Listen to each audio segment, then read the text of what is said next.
আমরা অত্যন্ত শোকাহত এবং মর্মাহত যে আপনারা জানেন ত্রয়োদশ জাতীয় সংসদ নির্বাচন অনুষ্ঠিত হয়েছে গত 12ই ফেব্রুয়ারি।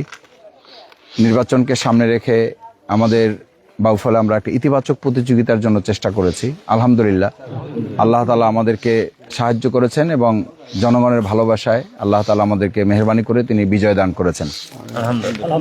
কিন্তু অত্যন্ত দুর্ভাগ্যের ব্যাপার যে এই ইতিবাচক প্রতিযোগিতায় যারা টিকতে পারে নাই এবং যারা মনে করেছে জনগণের ভোটে তারা নির্বাচিত হতে পারবে না, জনগণ তাদেরকে পছন্দ করে না, ভালোবাসে না, তারা জনগণের প্রতি ক্ষিপ্ত হয়ে এই যে নির্যাতন করেছে, নিপীড়ন করেছে, মিথ্যা মামলা হামলা দিয়েছে।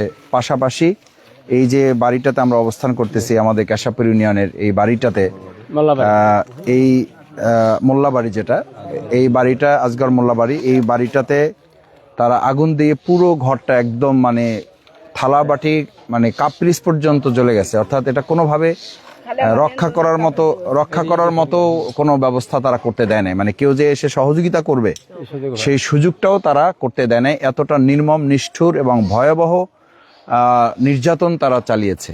আমরা এটার জন্য আল্লাহ তাআলার কাছে বিচার দিই, আল্লাহ তাআলা যেন এর উত্তম বিচার দুনিয়া এবং পরকালে যেন করেন। আলহামদুলিল্লাহ, একটা বিচার তো আল্লাহ করে দিয়েছেন, যে তাদের দম্ভ, তাদের অহংকার এবং তাদের যে পেশি শক্তি বা তারা যে জুলুমের যে হাত, এই হাতকে আল্লাহ তাআলা পরাজিত করেছেন। এবং আমি বিশ্বাস করি আল্লাহ তাআলা পরকালেও তাদেরকে আসামির কাঠগড়ায় দাঁড় করাবেন। কারণ আল্লাহ সুবহানাহু ওয়া তাআলা তার হক নষ্ট করলে তিনি এটা মাফ করে দেন, কিন্তু বান্দার হক নষ্ট হইলে আল্লাহ তাআলা কিন্তু ওই বান্দা বান্দি মাফ না করা পর্যন্ত আল্লাহ মাফ করতে চান না, বা আল্লাহ মাফ করবেন না বলে আল্লাহর সুন্নাহ। এরপর আল্লাহ তাআলা ইচ্ছা করলে আল্লাহ যাকে খুশি তাকে মাফ করতে পারেন, কিন্তু আল্লাহ তাআলার নিয়ম হচ্ছে যে বান্দার হক যতক্ষণ পর্যন্ত ওই বান্দা মাফ না করবেন ততক্ষণ পর্যন্ত। আমরা তো আমাদের এই যে খালাম্মা দেখতে পাচ্ছেন, খালাম্মা আমাদের খালুজান ইন্তেকাল করেছেন, আল্লাহ তাআলা তাকে জান্নাত নসিব করুন। তার একটা সন্তান আছে, সে ঢাকাতে থাকেন। তো বলা যায় যে খালাম্মা একাই এই পুরো জিনিসগুলো সামাল দিতেন। আমরা দোয়া করি, প্রথমত 2 হচ্ছে যে এটা আইনগতভাবে প্রক্রিয়াধীন আছে, 3 হচ্ছে আমরা তার পাশে আমাদের ব্যক্তিগত এবং দলীয় বা সাংগঠনিকভাবে আমরা তার পাশে থাকব।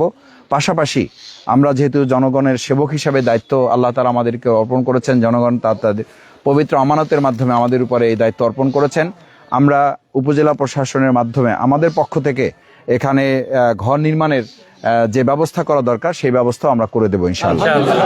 সেক্ষেত্রে হয়তো আমাদের একটু সময় লাগতেছে, বাট আমরা খুব দ্রুতই এ ব্যাপারে পদক্ষেপ নিব। আপনারা দোয়া করবেন যাতে আল্লাহ তাআলা এই কাজগুলো আমাদের জন্য সহজ করে দেন। আমরা আল্লাহ তাআলার সাহায্য চাই, আল্লাহ সাহায্য ছাড়া তো আমরা কিছু করতে পারবো না। আল্লাহর সাহায্য দরকার, আপনাদের দোয়া দরকার এবং আল্লাহর দয়া দরকার।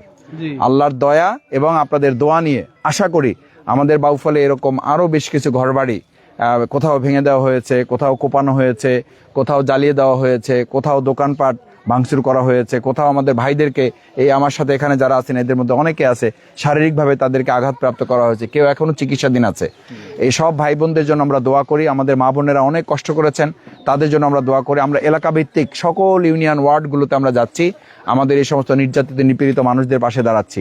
এই পাশেই আপনারা তরমুজ যে চর দেখতে পাচ্ছেন, বিগত দিনে যে অত্যাচার নির্যাতন ছিল এগুলো অনেকটা কমে আসছে এবং আমরা আশা করি ভবিষ্যতে এগুলো একটুও আমরা থাকতে দেব না। আমরা কোনো চাঁদাবাজ আমরা বাউফলে থাকবো না, আমরা বাউফলে কোনো মাদকসেবী আমরা রাখবো না, বাউফলে আমরা কোনো অবৈধ দখলদার আমাদের রাখতে দেব না। আমরা জানি যে ভোলা থেকেও কিছু ভূমিদস্যু এসে এখানে অত্যাচার করে, এটাও আমরা ভোলার সাথে প্রয়োজনে আলোচনা করব, বসবো, আলোচনার মাধ্যমে এই ব্যাপারও আমরা আস্তে আস্তে সমাধানের রাস্তা বের করবো ইনশাআল্লাহ। সেই প্রত্যাশা ব্যক্ত করে আপনাদের সবাইকে ধন্যবাদ জানিয়ে আপনাদের কাছে দোয়া চেয়ে, আপনারা কষ্ট করেছেন 12 তারিখ নির্বাচনে এবং 12 তারিখের পরে এখনো কেউ কেউ আমাদেরকে হুমকি দামকি দেয়।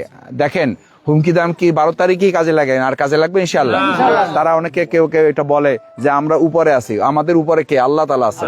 সুতরাং আল্লাহ তাআলা উপরে আছেন আর তারা বলে উপরে তাদের লোক আছে, তো আল্লাহ শক্তির সাথে তারা পারবে না ইনশাআল্লাহ। তারা বলবে উপরের কথা আর আমরা বলবো আল্লাহ সুবহানাহু ওয়া তাআলার কথা। আল্লাহ তাআলা আমাদের সাহায্য করবেন এবং সেই সাহায্য নিয়ে আমরা এগিয়ে যাব। আসসালামু আলাইকুম ওয়া রাহমাতুল্লাহি ওয়া বারাকাতুহু।